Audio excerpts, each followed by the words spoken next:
Hi folks, it's day 68, I think, today. I think it's 68. Again, my days, I'm all confused. I don't know whether I'm coming or going here. Yeah, so today was kind of interesting. So today was the first day I kind of had some time to myself in the new house since we moved in. Had a couple of hours this morning before I had to go out and do stuff. It was really nice actually, just to kind of go from room to room and feel it, the energy, I guess, and see it as our home. Um, I know I've been talking a lot about this house for the last several days, and you're probably bored of listening to me by now, but to us, it's like this is all kind of new and big and exciting. Um, so yeah, it was really nice to have more than kind of like two or three rooms to walk around in, and have proper bathrooms and a massive bedroom, and it's all just it's what we wanted really. It's what we've wanted for a long time, and to finally have it, um, yeah, it's good.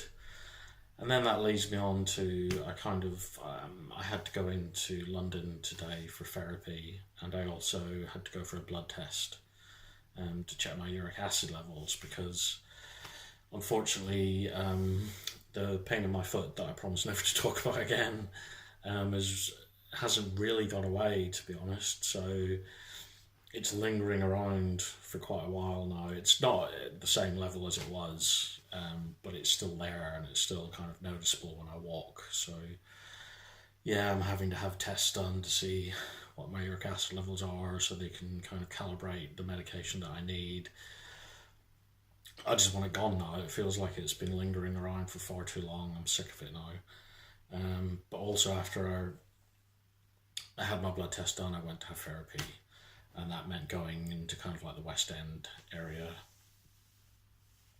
And even just getting into Liverpool Street Station this morning, the first thing I thought was, "There's too many people here. I can't. I don't like it." And that's London in a nutshell. Basically, is what I've come to discover over the last 3 years. There's too many people.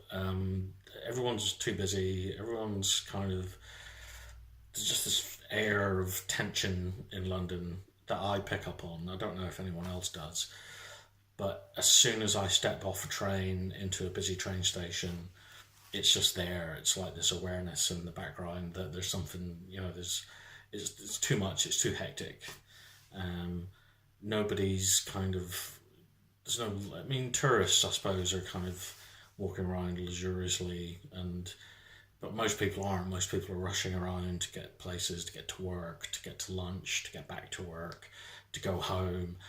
It's all just kind of this massive ball of tension, I think, is the best way I can describe it.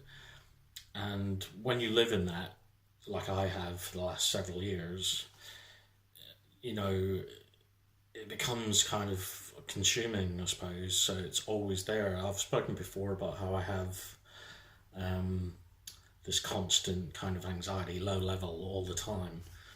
And I think part of it is because I lived in London, and even in the quiet places, it's still got that kind of the whole city's kind of got this air of tension to it. Um, and I've spoken to my therapist and stuff about it, and he can't kind of say it's not the case because London is one of the busiest cities in the world. So there is always going to be that air of tension and franticness and hecticness.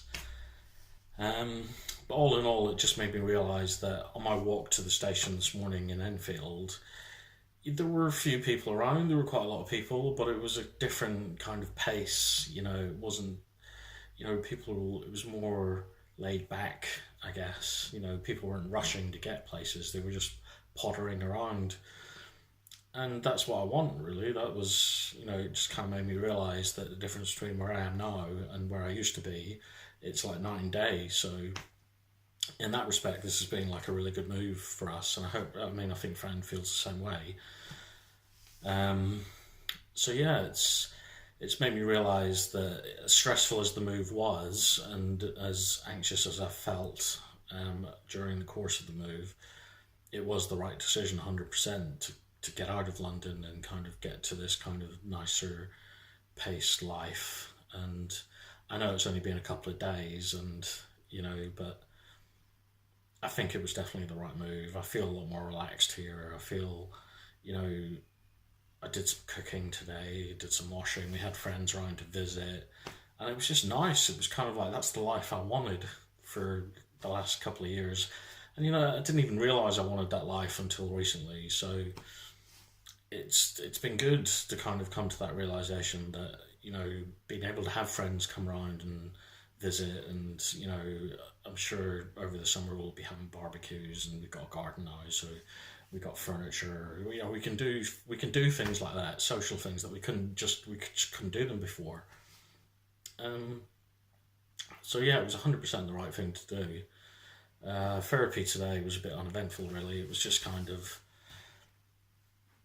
we spoke about the move, um, and just my overall feelings about it and during it, and I kind of touched upon moving day, where I was just walking around in a daze. Basically, I was going from room to room, just looking at things that needed to be unpacked or put away or sorted out, and I just got really overwhelmed. And I'd kind of like attempt to move something, like empty a box, but I'd give up halfway through because I just couldn't see a way through it. And then I go to the next room and just do the same thing. So I mean, I was kind of chipping away at everything, but it wasn't the most effective way of unpacking. Um, and yeah, we spoke about it's not necessarily a symptom of my anxiety, the way that I felt over the weekend. It's a symptom of moving house, so it's something that we'd all kind of go through under those circumstances. It is one of the most stressful periods of your life when you do a significant move. So in a way, it'd be weird not to feel those feelings.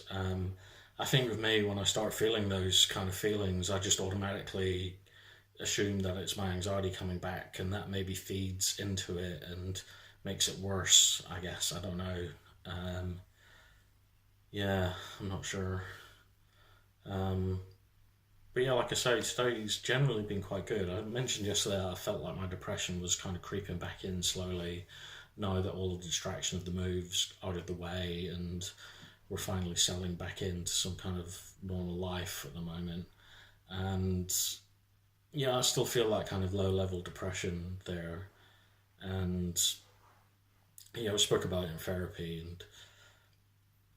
and we mentioned the fact that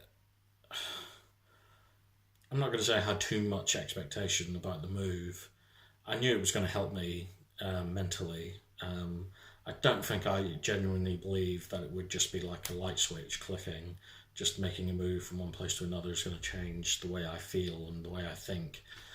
But there's a certain element of that, I think, and I think that's natural. And to me, it makes sense. And yeah, we spoke about that today, just managing my expectations, which again I've spoken about before, and it's something I know, and that's something I should be better at. And I will get better at it. Um, and in the meantime, yeah, we're just kind of, it's all good. I'm still doing my affirmations every day when I can. So I find today on my commute into London, I was just doing it on the train. My therapist suggested like combining it with a visualization technique, which I think I'll do as well. It sounded quite promising. Um, I've I've been doing it for nearly a week now, and I mentioned when I first started there was a lot of internal resistance, as in part of my mind was saying, this is bollocks. Just saying some phrases over and over in your head is never going to help. It's never going to do anything. I've noticed as I've stuck to it and kind of done it every day, at least for 5 or 10 minutes here or there, that resistance has faded somewhat. So maybe it is doing something. It's finally sinking in. Still alpha stimming away. Actually, I still have to do that tonight. Um, Again, I don't know if I'm noticing any difference in myself, but I think Fran has noticed certain differences in my behaviour and my mood. We spoke about that in therapy as well. It's almost like having an objective observer telling you what their opinion, like what their feeling and perception of you is. Even if that's true, it doesn't make it true to you. So I guess my subjective reality is that I still feel depressed, and even though other people are objectively saying that maybe my mood's slightly lifted, if I don't see that, then it doesn't, unfortunately, it doesn't make a lot of difference, because I'm still kind of feeling depressed, and that becomes my subjective reality. So it's a reality to me, whereas people who are observing me may see something completely different. But again, that doesn't make it true for me, which is ultimately what I need to do. So we're going to kind of work on that. We've got a lot of things that we're going to develop over the next few weeks, I hope. But yeah, I'm going to leave it there for now. A slightly longer video today because I feel a bit more settled and relaxed. Yeah, I'll leave it there for now. I'll catch you guys tomorrow. Okay.